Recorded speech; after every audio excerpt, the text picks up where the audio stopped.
Can you explain tower diving mechanics? When can you right-click the enemy hero without the tower switching aggro to you? Sure. I mean, it's pretty useful knowledge to have. Alright, I'll show you. So, for tower diving mechanics, it's basically the same as in the creep wave. I'm gonna start by showing that of course in the creep wave you can do this, right? You attack the enemy hero and you're gonna aggro the creeps. They're gonna run after you. In high level you need to use this constantly, even for just CSing. Like, I'm talking stuff like manipulating the creeps away from the melee creeps so it gets less damage or even switches target entirely so that you can get the last hit more easily, and also pulling it away from the enemy, stuff like that. How does this work? The way this works is that when you attack an enemy hero, Dota checks in a radius around you if there are things close to you. I can attack here, doesn't do anything. If I go here, attack him, suddenly I'm aggroing because I'm standing close enough. So there's a radius, I think it's 500, yeah, I believe it's 525 or something, around you, where you will aggro stuff if you attack a hero. See, even the range creep gets pissed. Towers work in the same way. Towers will simply just attack on a priority list, and anytime that a hero attacks an enemy hero attacks a hero allied to a tower, that will take priority. However, it doesn't necessarily always work the same way. For instance, if he's standing over here, I can run in, attack him, and it's fine, right? Like, it's fine and dandy, because the tower is outside of my range. However, if we, I'm just gonna do free spells. Oh, so strong. If I run in here and attack him, then we're gonna have taken over the tower aggro because we're too close. Then you can attack your allied creep to drop the aggro again. We can attack the enemy hero to take the aggro again. Attack allied creep, drop the aggro. Right? Back and forth. So what you can do on Windrunner, you can attack the enemy and then pop Windrun, be aggressive, and then you can stop it. You need to make sure that all the attacks land during your Windrun though, because the evasion actually stops. Like, attacks that are in the air will hit you if Windrun ends by the time they reach you. Outside of that, there's one more thing to be said.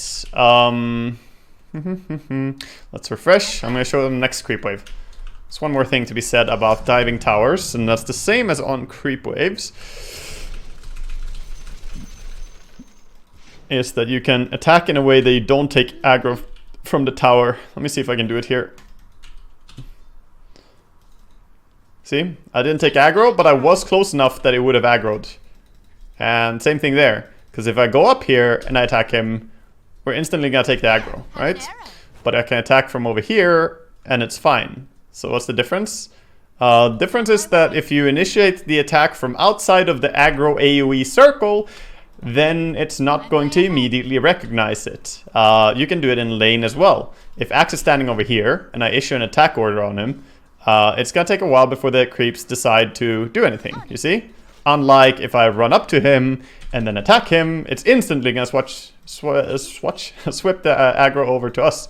So what you want to do in laning stage a lot is to run outside of the AoE, attack the enemy, and if you do it properly, like he was a little bit too far back there, if you do it properly, you're not gonna pull the aggro of the creeps. So you can do that in situations where you don't want to pull the aggro of the creeps. Like for instance here, we can probably do a one shot, see? One shot, one shit. And we didn't pull the creeps.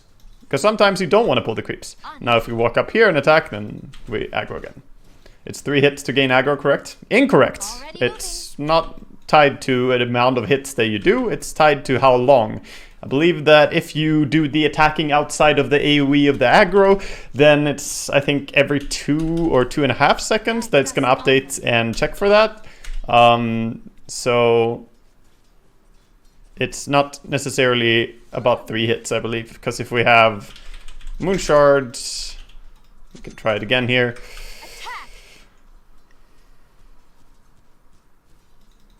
Maybe it is about 3 hits actually. Perhaps that's that is. He didn't swap there though. That creep didn't swap. I think it's just the second.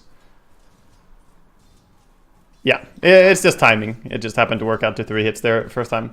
So it's not about the amount of hits you do, it's about timing. And it should be on like 2.5 or something seconds that it checks with an interval. So that's a few things about laning and a few things about tower aggro. Faceless void. Honestly, the only things you need to know is that if you stand close enough to the enemy tower and you attack an enemy hero, the tower is going to attack you. And outside of that, it's nice to know that attacking your own creep is going to drop the aggro, assuming that there's a melee creep or any allied unit really closer to the tower than you are, and preferably attacking the tower even. Sometimes it has an impact because then they're really close to the tower. Sometimes dropping aggro can actually be weird, even if you have done it 1,000 times before. Sometimes the tower is just a fucking Pepega.